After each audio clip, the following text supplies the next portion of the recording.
So you got to meet Patrick Wilson one time, I did. right? Mm-hmm.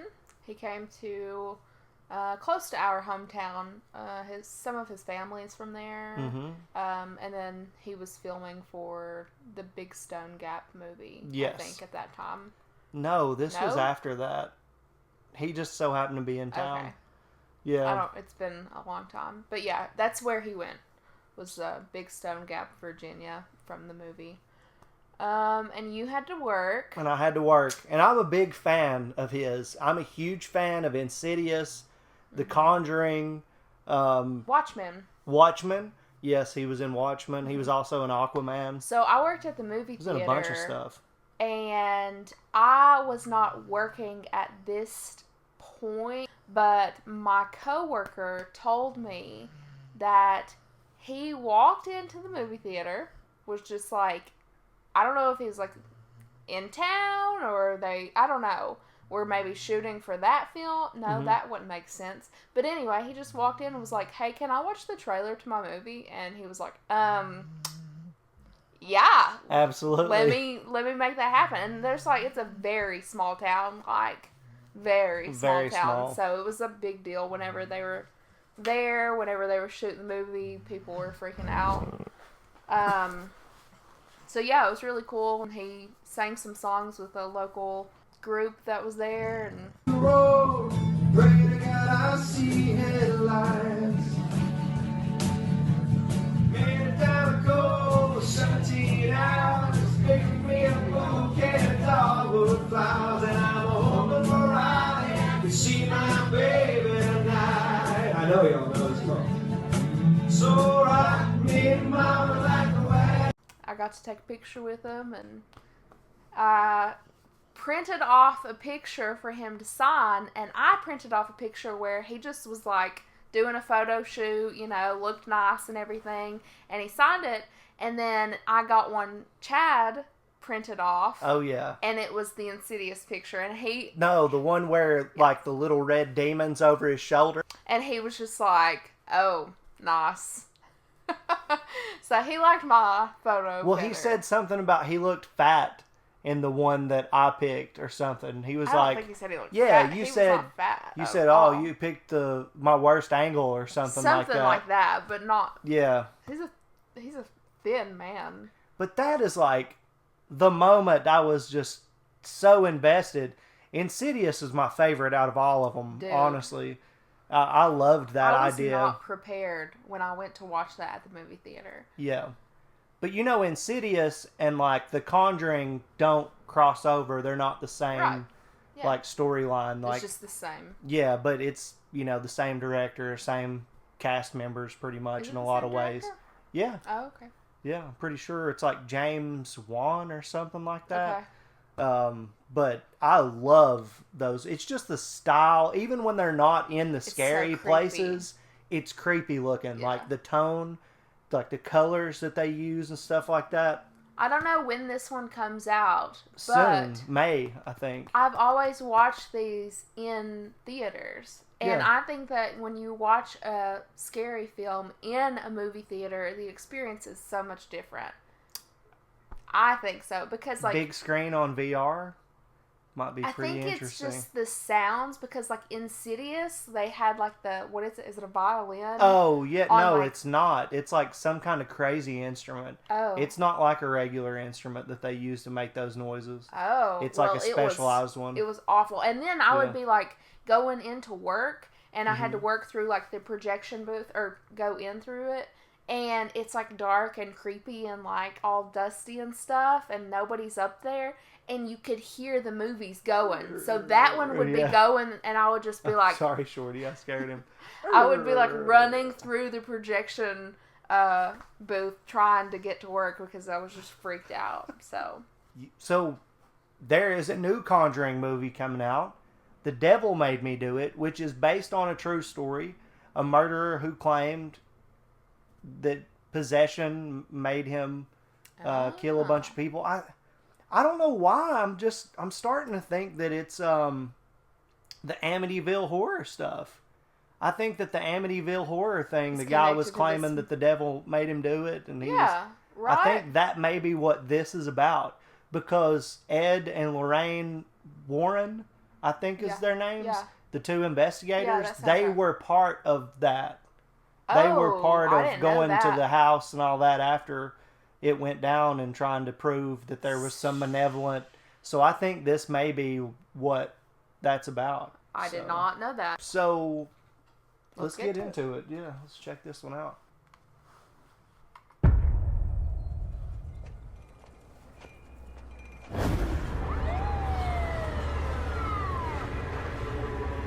Hey. You okay there? Jesus. I think I hurt someone. This is Ed Warren, here with Lorraine. All right, let's get started. Residents of Brookfield were shocked this afternoon by the broad daylight murder of Bruno Sauls. The court accepts the existence of God every time a witness swears to tell the truth. I think it's about time they accept the existence of the devil. Whatever is going on, whatever happened that day, that was not Arnie. It's a witch's totem. We think your family was cursed. And that connection's still open. No.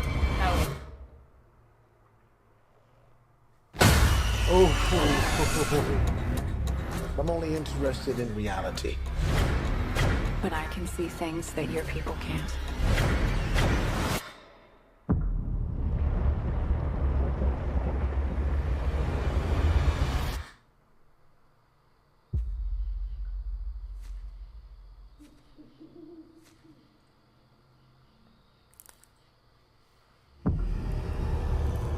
Something terrible happened here.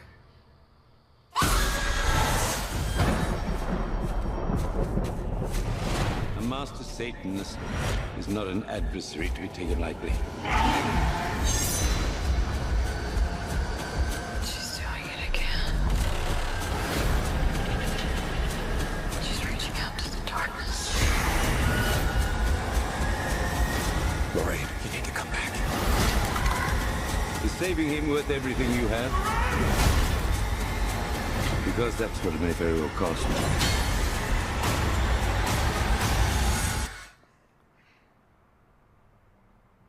Lorraine?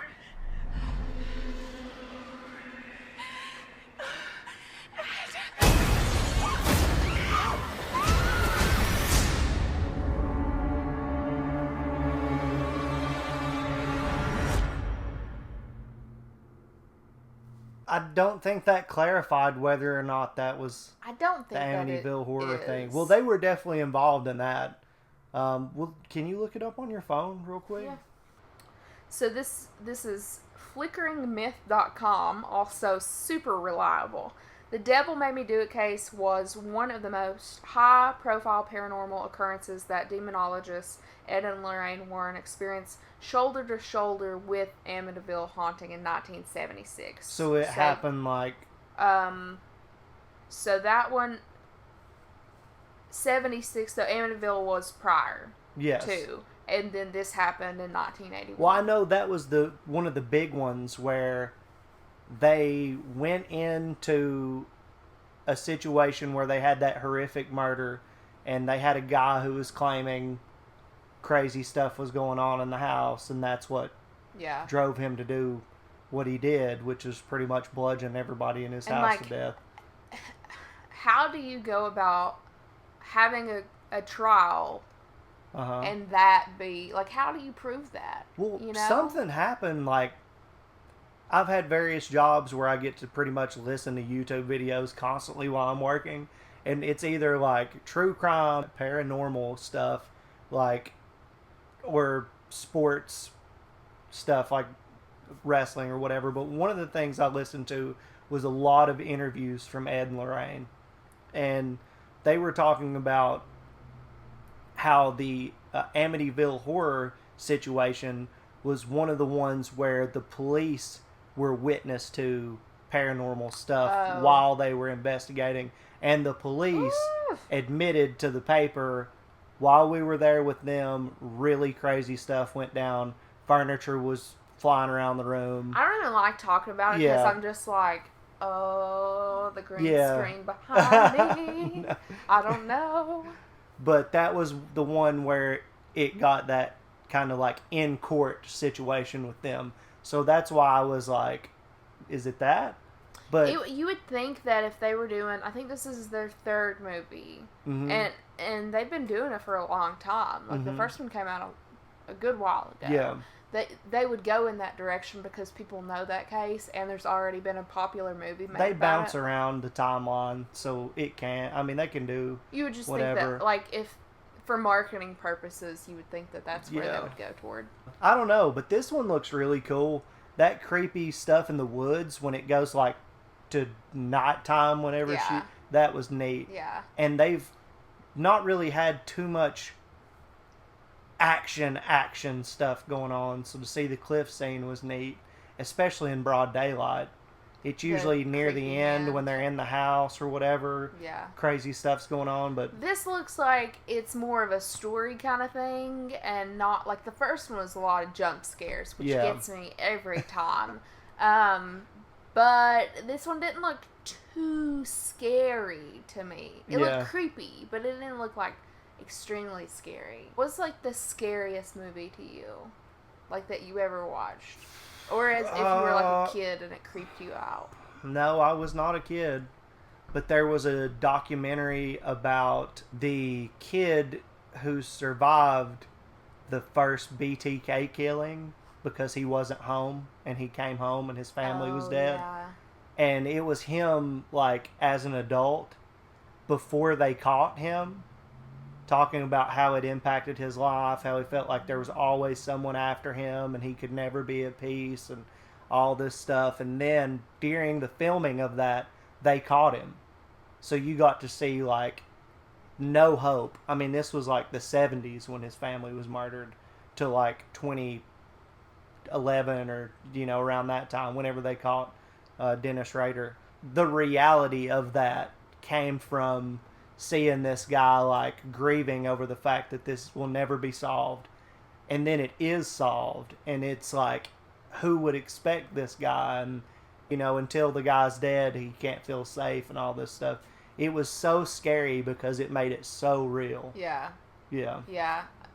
When I was a kid, like, stuff like that, I never really was exposed to. Mm-hmm. I mean, you heard stories and stuff like Jeffrey Dahmer. Yeah. And, but I didn't really know much about that. I didn't know about BTK until a few years ago. Yeah.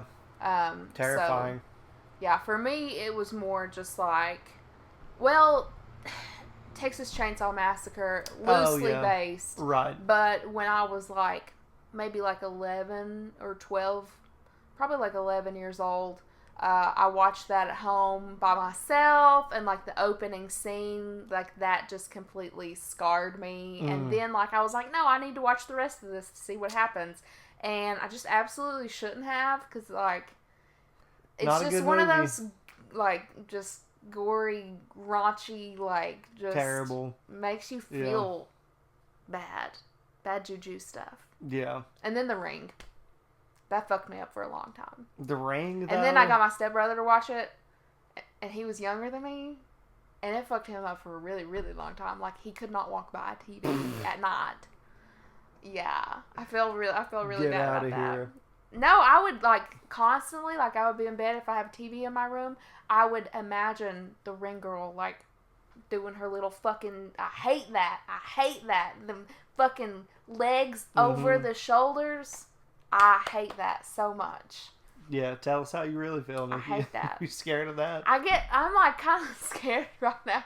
I'm such a weenie. That's so funny.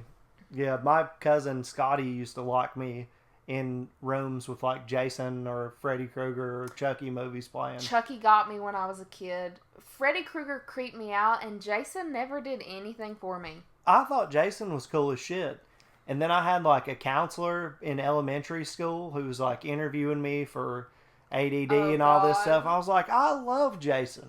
Those movies are fantastic, you know? Just like, she's over there. Oh, fuck.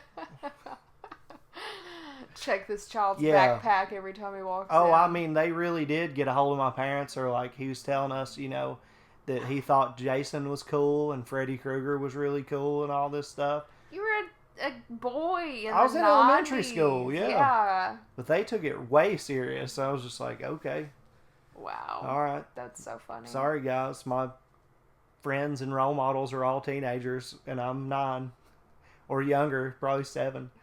But yeah, so for me, like, the scariest shit came from finding out that there's worse stuff that's just not even movies. Yeah.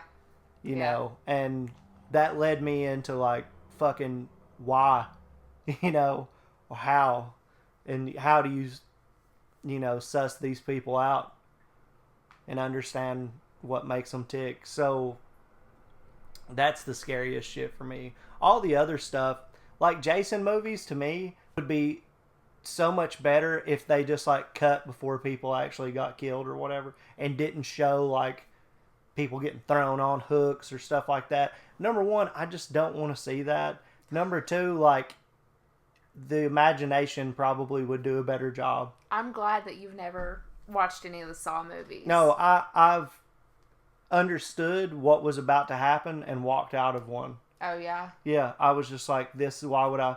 And then they got me too with Hostel. Oh my God! Yeah. You're bringing up memories I forgot about. I went to child. Hostel, and then they got to like the very first scene where they're like getting that dude's eyeball or whatever. Not the girl. first scene, but the first, like, when they got somebody, I was just like, That was at the end of the movie. That was a girl, and I had multiple stepbrothers. Stepbrother on my dad's side was like, we need to go watch this movie. And my dad was like, whatever. And I always watched, like, rated R horror movies. I never got to watch, like, other rated R movies. But if there's a horror movie, he was like, meh. Which doesn't make much sense. But I loved horror movies. My dad used to say that I always would say, can we watch scary movies, Dad? Scary movies. Because I loved scary movies as a kid. And then my mom had to be like, you have to cut that out. She's having nightmares. Stop it. Whenever Hostel came out, and I'll have to look because I was young. And it was like my stepbrother and then my dad and then me. And then like these people just started doing things that I should not have watched at all. And he's like covering my eyes. And I'm like, well, this is weird. And then just gory, uncomfortable, like people, you know, hunting people. Like that just, the thought of that is just so... Yeah, well... Yeah. That whole realm is just not my favorite. I like scary movies. I love scary movies. I like scary movies like this. You just don't like the lore. whole occult, demonology, like the lore of that shit is interesting to me. I like scary movies that you don't like. Yeah, when it's ghosts and demons and shit like that, it's more interesting to me than all the other bullshit. But that's just me. And those, to me, aren't even really like horror movies. They're more like that doesn't sci-fi or like fantasy. And I'm not into sci-fi movies. Like I'm like Doom is like a mix of sci-fi, fantasy, religious lore because it's like a portal to hell from Mars. That doesn't feel horror movie to me. Well, if it really fucking happened, it would be pretty horrifying. Dude, the first time that I ever watched a Michael Myers like Halloween movie, I was at my grandma's house. I watched it and it just freaked me the fuck out. And I fell in love with those movies. But my mom took me trick-or-treating later that day, and we stopped at a gas station, and they had like this little separate store that they usually didn't have open, like for storage and stuff, so it was already just like run-down, crappy, you know, home, family-owned kind of gas station situation. And it was like all blacked out, but there were strobe lights inside, and my mom's like, well, go in there and get you some candy, and I was like, do you want me to die? And she's like, well, just go on in there. And she's pumping gas. And I'm like kind of looking around. Nobody's there. No kids are there. It's just me and my mom. And I like peep through the doorway and it's like black. And then the strobe lights come on and Michael Myers is standing 10 feet away from me after I just watched one of his movies for the first time, I ran to the car. My mom locked it. And I'm like beating to try to get in. She locked. She was just like, haha, this is hilarious. Someone could have murdered me. But yeah, No, that was my first. But some creepy person could have dressed up on Halloween and been like, nah. My mom would have just been like, oh shit, that was my fault. Yeah. My bad. Anyway, this turned into a whole No, that's other... fine. It's beautiful. It's great talking to you and learning and hearing stories about your scary movie and Halloween experiences. And this movie looked great. I liked the trailer. And obviously, I've watched all of these movies in the past. 12 of them or something. The Insidious plus the Conjuring franchise and Annabelle and all that. I mean, it's There's a lot. But this one, of course, I'm going to watch it. So I look forward to it. May. It's not too far away. It's not far. So, yeah. That's going to be awesome. The Conjuring, everybody. You got to check it out. And for this video, I think that's going to do it. Give us a like. Subscribe. Hit the notification bell. Drop suggestions. Where? In the comments. It'd be beautiful if you did that. But, yeah. We'll see you guys next time.